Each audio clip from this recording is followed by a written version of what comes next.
Здравствуйте. Когда начинаем топить топку, открываем шиберную заслонку. Она находится вот здесь. В этом положении она открыта, в этом она закрыта. Когда разжигаем, открываем. Есть вторая шиберная задвижка. У нее тоже есть два положения, несколько положений.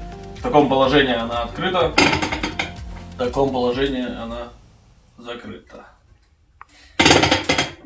Тоже должна быть открыта. Вот эти задвижки, подача воздуха на стекло, тоже при розжиге должны быть открыты. Вот эта задвижка сброса золы в зольный ящик. Несколько раз вот так вот сделать, и зола упадет. Вот этот кружочек. Подача воздуха под колосниковую решетку тоже должна быть открыта при розжиге.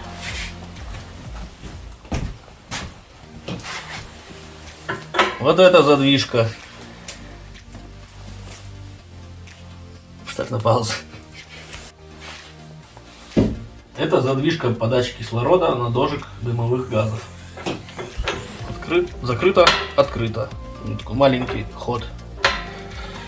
При подбрасывании дров, чтобы дымовые газы не попадали внутрь помещения, тихонько приоткрываем дверцу, ждем, пока выровняется давление около дверцы, и плавным движением распахиваем дверцу. Тогда дымовые газы не будут вылетать. При всем при этом должны быть открыты задвижки при подбросе дров. И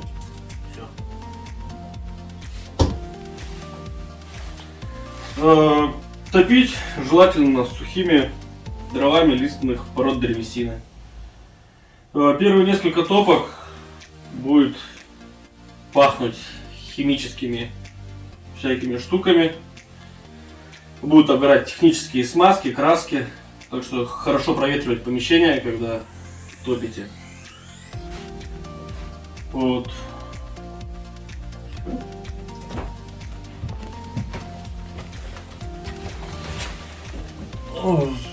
Зольный ящик так открывается, вытаскивается и вытряхивается. Для этого есть специальная ручка. Хоп. И обратно.